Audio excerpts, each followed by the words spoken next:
Humanity. For thousands of years, the human race has been the dominant species of Earth, and in that time there have been only a few absolutes: life, death, and somebody who wants to take my money and spend it on things that I'll never get to enjoy. Today, that somebody is called the government. Government hasn't always looked the same as it does today. In the earliest days of ancient Egypt, the government was somewhat underpopulated and small. The only positions available were the pharaoh, vizier, scribes, and nomarchs, who often fought the pharaohs for power. These nomarch power grabs are what separate the several eras of Egyptian history and were significant enough that the pharaoh abolished the position. A few centuries later, Rome and China both started laying the groundwork for modern governmental systems and creating many new government jobs. Rome had its Senate, but most work was done by the assembly, consuls, and magistrates, the assembly being far closer to the American Senate than the Roman counterpart. They enacted laws, declared wars, and hired magistrates. The Roman Senate, meanwhile, were just thinkers, holding more social power than political. Still, when the Republic collapsed, the Senate were not shy about their frustration.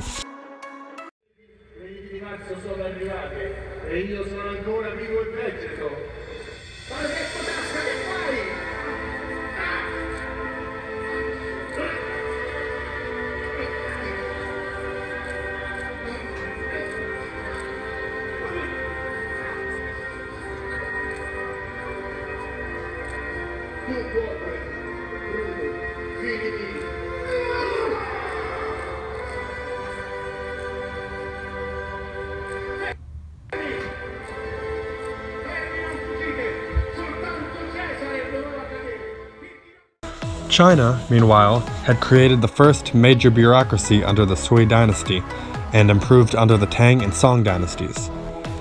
China had schools from the local to college levels just for entering the bureaucracy, and a broad meritocratic system for deciding promotions. You couldn't use any connections you've made to advance yourself. While the West copied the idea of bureaucracy, neither of these main points would be kept. Opportunity within government would grow again once the United States was founded. The first true democracy would look similar to Rome, with Congress replacing the assembly and the president being something between a king and a council. Though similar, the United States expanded on what Rome was by forming three distinct branches, which were all incredibly populated in their own ways.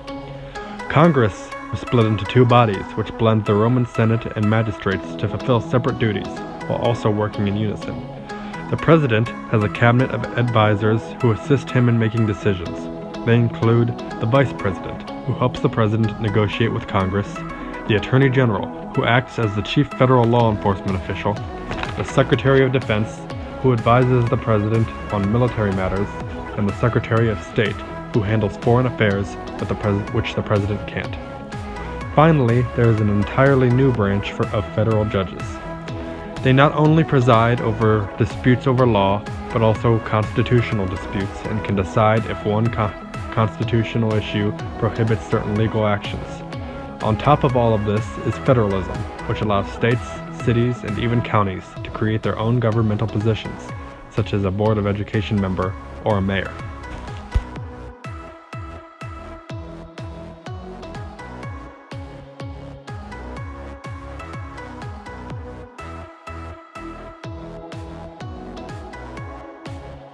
What are the job prospects in your field?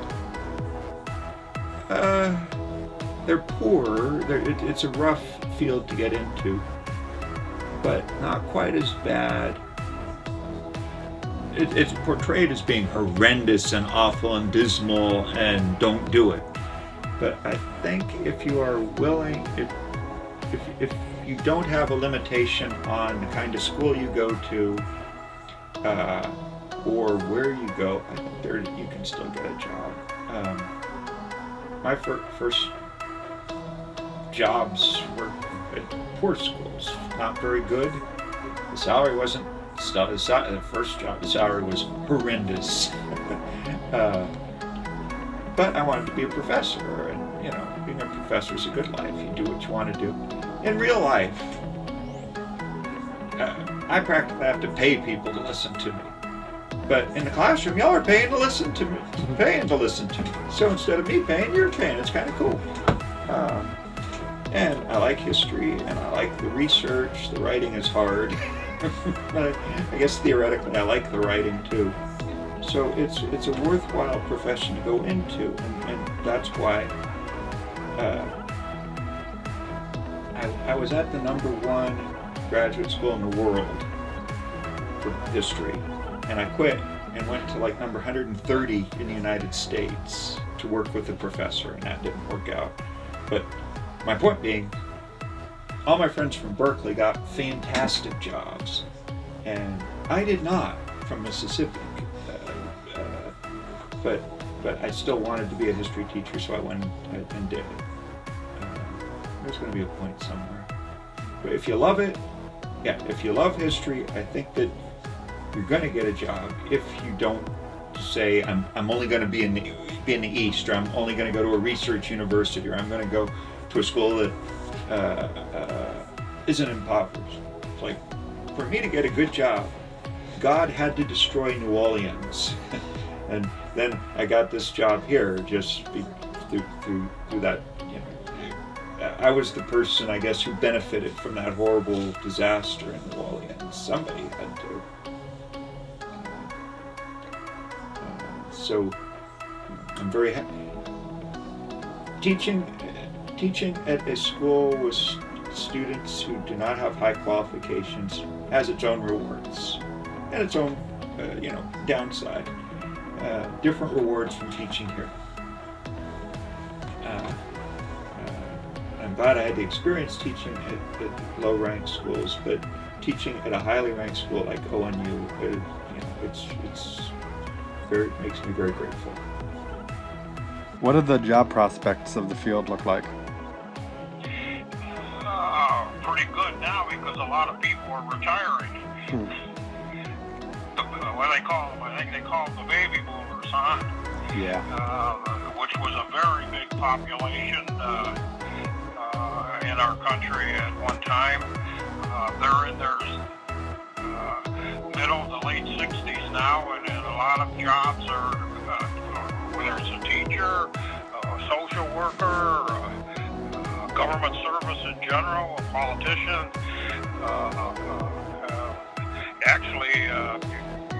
It should be a good time to look for employment because of the retirement factor.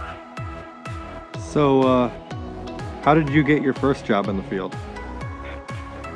My first job in the field was a police officer in the city of Willoughby Hills, Ohio. After that, I was here in Portage County, where I was on the chief deputy of the Sheriff's Department, the Portage County Sheriff's Department. And then I changed career fields in 1984 and became the county welfare director, taking care of the county's poor and children, and did that for over 20 years. And now the school board, of course, I gotta throw that in there. These days, state and federal governments go far beyond what was offered in the earliest days of the United States. Every local police officer, teacher, firefighter, or mailman is on a government payroll. Every district of every city and every state in the country has several hundred government workers getting paid through taxes. On top of this, the federal government is also filled to its roof with bureaucrats trying to fulfill the goals Congress has given them, from the EPA to the FBI to the CIA. There are more people working in the public sector than ever before. Their backgrounds are as diverse as an Ohioan who was the first member of his family to go to college, or a Californian who, though not currently holding a public job, might as well be. The first governments formed thousands of years ago, but today, for better or worse, is the best time in history to be a government employee. Happy taxing!